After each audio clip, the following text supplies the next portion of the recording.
Decías recién, Adolfo, que nos vamos a tener que acostumbrar a la intermitencia, a que cierro determinada cosa, vuelvo a abrir y que esto va a tener que tener una cosa de relojería. Ya no más el martillazo que era la fase 1, sino la danza con distintos tonos. Exactamente, el martillazo ya fue. Y ahora lo que hay que hacer es básicamente calibrar muy bien las restricciones. Y yo creo que ese es el mayor desafío del gobierno, sobre todo después de lo que pasó el año pasado con una cuarentena que se prolongó 8 meses y que la sociedad no lo resistió. Con lo cual hay que ser muy cuidadoso y calibrar muy bien para que haya acompañamiento social. Yo acá veo dos cosas. Por un lado, veamos la situación epidemiológica. Yo creo que hay que ser muy prudente y muy cauto. Digamos, no, porque pareciera como que hay una grieta por la cual algunos son negacionistas y otros son profetas del apocalipsis. Y yo creo que no hay ni tanto ni tampoco. Me parece que lo que estamos viendo es una curva epidemiológica que arrancó, digamos, muy fuerte después de Semana Santa y creo que claramente está relacionada con la movilización que hubo, digamos, de más de 4 millones de personas en Semana Santa, que fue la primera quincena de abril. Y luego tenemos en los últimos 10 días un claro aplanamiento de la curva que no parece tampoco estar relacionado con las restricciones, más allá de sí la nocturnidad. Pero, por ejemplo, no tiene ninguna relación con el cierre de las escuelas, ni la apertura de las escuelas, ni el comienzo de digamos, del empinamiento de la curva, ni el aplanamiento de la curva. Y eso yo creo que es algo bastante, digamos, tranquilizador en cuanto a que en los últimos 10 días tenemos, si uno ve, digamos, los casos por millón, tenemos un número que se empinó de 200 a 500 por millón en la primera quincena de abril, pero que en estos últimos 10 días está más o menos en 500, 520 por millón y constante. Pero quiero resaltar algo que vos dijiste. El empinamiento de esta curva tan grande tuvo que ver por la movilidad de la gente, más que por la escuela sola. No, no tiene absolutamente nada que ver con la escuela, directamente. O sea, claramente hay un relajamiento social, eso sí se ha visto. Se ve. Claramente, lo hemos visto. Pero después tuvo que ver con un fenómeno que comienza 2 días después de Semana Santa. O sea, claramente tiene que ver con eso. Y luego viene el aplanamiento. Por supuesto que ahora estamos recibiendo el embate de ese delay que habitualmente hay de 2 a 3 semanas entre los casos cuando se contagian y cuando se complican o se producen los desenlaces fatales. Y eso es lo que estamos viendo hoy. La diferencia con la primera ola es que en la primera ola, cuando ocurrió el pico, las terapias intensivas estaban bastante subocupadas en ese momento, justamente porque habían venido de una cuarentena y de un confinamiento muy largo, donde se habían reducido dramáticamente todos los procedimientos y prestaciones de otras patologías, las injurias, los accidentes, etcétera. Cosa que ahora no ocurrió. Nos agarra una segunda ola que empezó muy fuerte, que fue esta primera quincena de abril, con terapias intensivas que estaban llenas. Ahora, si se plantean estas medidas que repasamos con Rosario, con Nacho y con Martín, tratás de evitar la circulación, tratás de no permitir los comercios con atención adentro sino afuera, lo mismo con los bares, no sé qué me estoy olvidando que me apunten los chicos en este momento. ¿Es una intermitencia razonable? Sí, yo creo que es razonable y yo creo que se va a llegar a un acuerdo. Y me parece, honestamente, Luis, yo creo que el gobierno cometió un profundo error con el cierre de las escuelas, con una connotación social y un rechazo social enorme, enorme. Y que además fue a contramano de todas las recomendaciones de la ministra de Salud, del ministro de Educación, del Consejo Federal de Educación, de los argumentos científicos, epidemiológicos. La verdad que desconcertó a todos el anuncio del presidente. Y yo creo que esto de la presencialidad administrada es un poco tratar de arreglar esto. Y acomodar políticamente. Acomodar políticamente para no decir que se volvió todo atrás. Lo cual me parece que si llegamos a que, digamos, después del viernes, surge esta presencialidad administrada que es privilegiar a los chicos, a primaria, preescolar, a los primeros años de la secundaria, tal vez restringir un poco la presencialidad más intermitente en los últimos años de la secundaria, aumentar algunas pequeñas restricciones. Bueno, yo creo que se va a llegar a un acuerdo que me parece que es muy bueno y es muy bienvenido, porque honestamente el problema que yo veo en la gestión de la pandemia, más allá, uno puede discutir desaguisados y digamos, muchas equivocaciones que yo creo que ocurrieron, pero el mayor problema es político. Y es político porque si uno ve la actitud que tuvo el presidente hace un año Y la actitud que tiene ahora y la actitud del gobierno ahora respecto a la de hace un año, cuando se concertó a la oposición, tuvo una enorme aprobación social, la verdad que cambió la cuestión actitudinal. Y me parece que ese es el principal problema. Si logramos, digamos, de tener un nuevo consenso político, un acuerdo político que permita consensuar políticas, va a haber mucho más acompañamiento social si la cosa se complica, que puede complicarse. Voy a abrir a la mesa para que también participen. ¿Cómo juega acá? Hoy tenemos, corregime datos, solo el 2%, 2 y pico por ciento vacunados con las 2 dosis en la República Argentina. Sí, más o menos. Sí, yo creo que se llegó recién al 2% si llegamos. No sé si es 1.8, 1.9. Porque digo, sí, es bajo, es bajo. Es muy bajo, o sea, no ayuda. No, es bajo, con la primera dosis tampoco es muy alto. Es así. Sí, Nacho, te escucho para preguntar al doctor Rubinstein. Rubinstein, ¿cómo evalúa este cambio de postura de la Ciudad de Buenos Aires? Usted forma parte de Juntos por el Cambio. La ciudad hasta el viernes hablaba de una curva estable y a partir de esta semana comenzó a hablar de la necesidad de bajar los casos porque con esta meseta tan alta no iban a dar abasto y en consecuencia eso implica nuevas medidas. ¿Cómo evalúa desde el aspecto sanitario? ¿Cree que se debió haber tomado alguna medida la semana pasada desde parte de la Ciudad de Buenos Aires? No, yo creo que la medida que se debió haber tomado fundamentalmente es, digamos que es absolutamente contradictoria, fue lo que pasó en la Semana Santa. Digamos, la verdad es que suena absolutamente contradictorio porque ya se sabía que se venía la segunda ola. Entonces, a eso me parece muy contradictorio. Ahora, pero el tema de clases, puntualmente, la Ciudad de Buenos Aires se opuso perdón, ¿a qué cámara miro? Perdón. Sí, tranquilo, tranquilo. Que la Ciudad de Buenos Aires se opuso en principio a las clases al cierre de clases presenciales y luego, obviamente, parece que empieza a hablar de administración de presencialidad. Que usted dice, se tendría que haber tomado medidas, pero las clases no impactaron. Mira, si uno ve, por ejemplo, la curva y uno ve la trayectoria de la curva epidemiológica cuando se abrieron, comenzaron las clases presenciales en la ciudad a mediados de febrero, en la provincia de Buenos Aires a principios de marzo, recién comenzó a empinarse levemente la curva, que ahí uno puede fijar el comienzo de la segunda ola, en la la tercera semana de marzo. Y donde realmente picó, y ahí sí hubo 2 semanas de crecimiento prácticamente exponencial, fue en las 2 primeras semanas después de Semana Santa. La realidad es que, como te decía, agarró a las terapias, cuando vino este rebote de 2 a 3 semanas, este delay, agarra las terapias llenas. Y por supuesto, en este momento se están reformulando los protocolos de atención, lamentablemente para privilegiar la atención de los pacientes con COVID.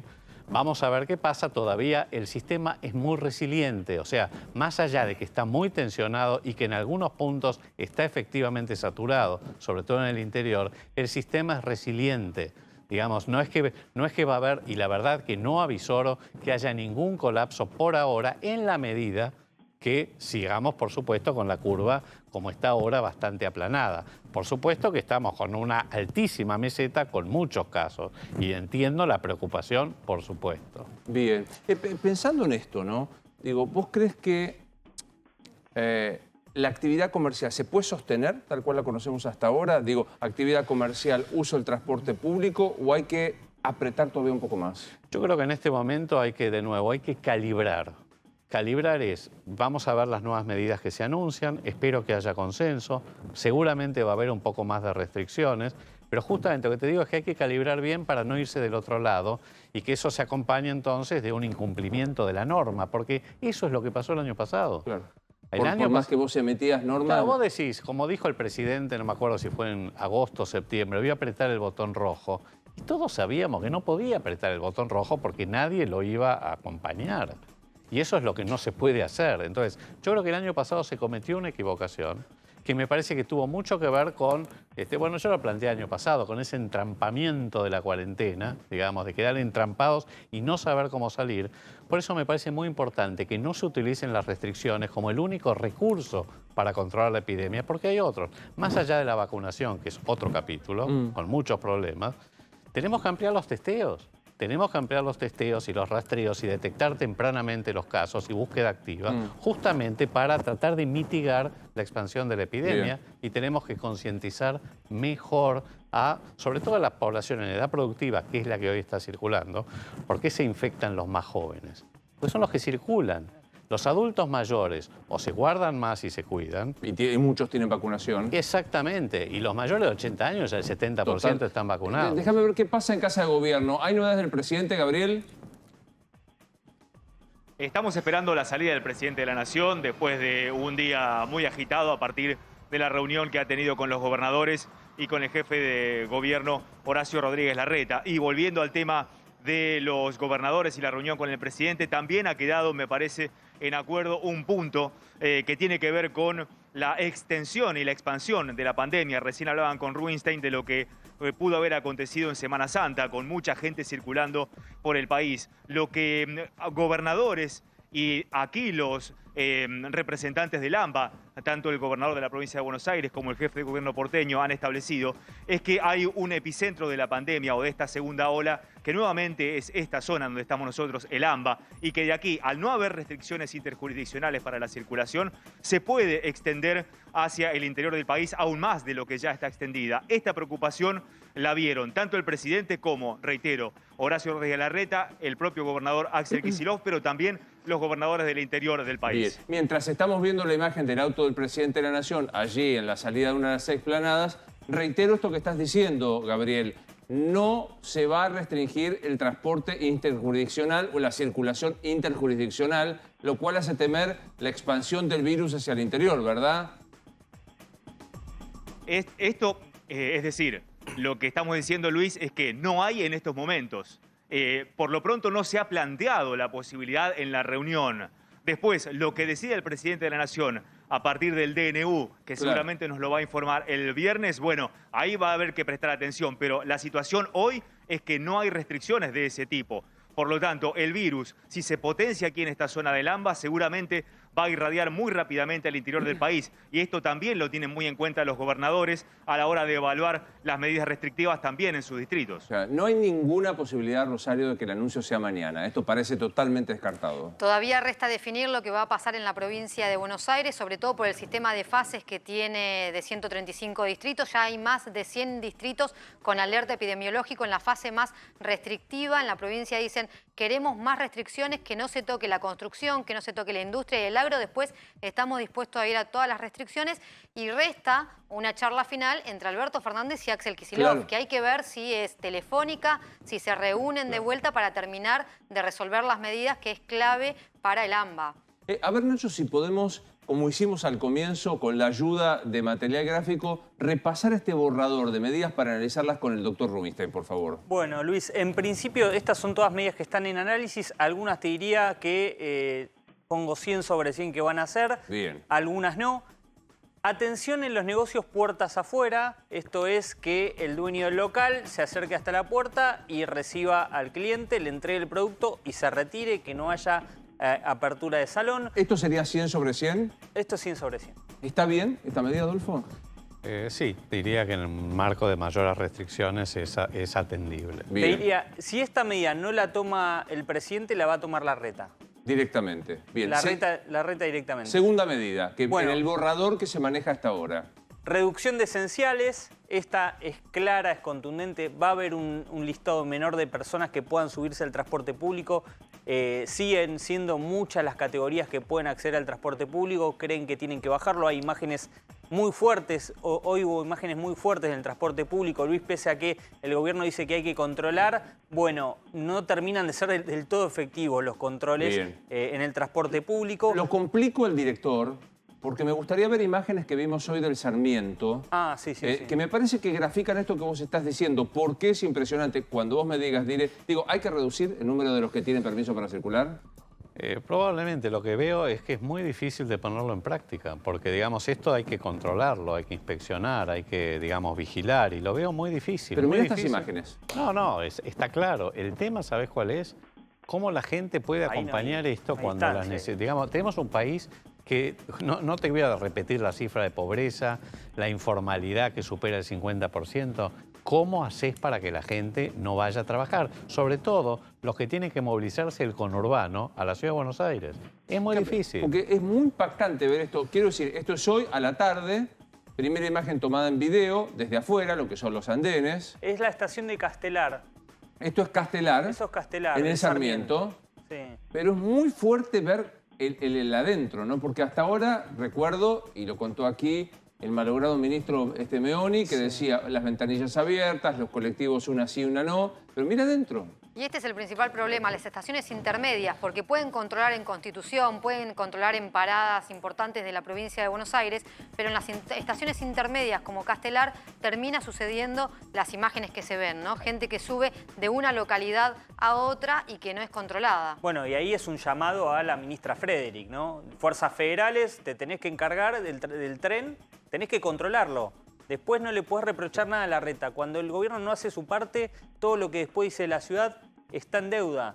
Claro, me apunta con toda razón nuestro productor, Juan Pablo Zumpano, que Castelar es una estación muy particular del Sarmiento, porque es una estación a escala. No solo está el que hace punta a punta, sino aquellos que se detienen solamente en Castelar y vuelven a tomar el otro que sigue, que va hasta Once o hasta Moreno, obviamente, pero lo complicado es la cantidad de gente que se mueve allí. Ahí no hay distanciamiento, mirá la foto. Pero Está ahí adentro, es impactante. En la época en la que había menos esenciales viajando, pasaba lo mismo, porque el problema es que no tenés la cantidad de transporte público para mantener la distancia de toda la gente que necesita viajar. Pasa lo mismo en los colectivos. Desde el 21 de marzo, más allá de que se redujo la cantidad de personas que no podían viajar viajabas con alguien al lado, por ahí durante una hora y media, 40 minutos de viaje. O sea, el problema es que el sistema de transporte público, sobre todo en el AMBA, no alcanza para transportar ni siquiera los que son estrictamente esenciales. Y hoy los trenes funcionan al 100%. No Claro. hay servicio reducido. Hay expectativa de que esto se reduzca. No digo los permisos, que parece que sí.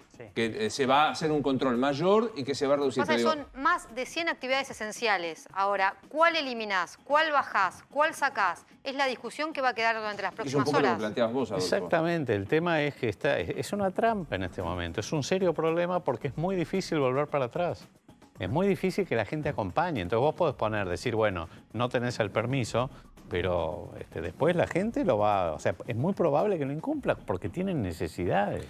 Entonces acá es donde yo veo que hay que calibrar muy bien las medidas y tratar y de nuevo, insisto con esto, para mí es fundamental trabajar en un consenso político, hay que cambiar el clima político. En la medida que no cambie el clima político, de que todos nos bajemos un cambio, claro, sí. Esto no va, o sea, es imposible lograr el acompañamiento de la gente. ¿Cómo haces para explicarlo? Total. Sí, Martín. No, doctor, decía al principio que hay que calibrar muy bien las medidas, casi como serían quirúrgicas para no tener un descontento social. Ahora, el sistema sanitario está, lo dicen todos, al borde. ¿No se corre el riesgo de que estas medidas calibradas, si fallan un poco, se esté frente a una catástrofe sanitaria? Sobre todo porque siempre nuestro espejo fue Europa. Y en Europa se fue a fase 1. En Europa se fue a fase 1. Ojo, en Europa se fue a fase 1 cuando no se tenía la menor idea del comportamiento biológico del virus, de cómo iba a venir la epidemia, de cuáles eran las políticas públicas que podían ser efectivas. Cuidado,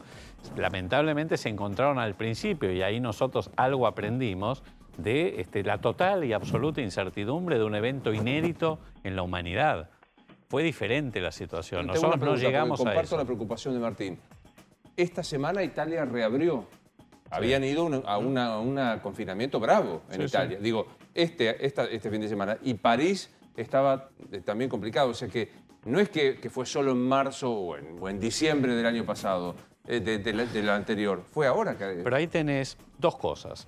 Uno es lo que estábamos hablando, de un sistema valvular intermitente donde se abrió y se cerró. Se cerró, pero había estado abierto. Sin duda. Lo mismo con las clases. Y la segunda es que el colchón que tienen los países europeos para poder subsidiar a las empresas, poder subsidiar a los trabajadores, poder permitir que sea viable y factible un confinamiento un poco más prolongado, no es lo mismo que un país como la Argentina, que cayó la economía, que tiene, como te decía, 42% de pobreza, 50% de población con trabajo informal, profesionales independientes, cuentapropistas. Es decir, ¿cómo haces para que eso se mantenga? Es muy difícil. Tomemos nuevamente imágenes de Casa de Gobierno, porque se está esperando la salida del presidente. Ya a esta altura terminó la actividad del presidente con todos los encuentros, ¿verdad? Más de 2 horas esta reunión con los gobernadores. Recordemos que eran los gobernadores del centro y del sur del país. Obviamente estaba enfocado en lo que pasaba en el AMBA porque participaron Horacio Rodríguez Larreta y el gobernador de la provincia de Buenos Aires, Axel Kicillof.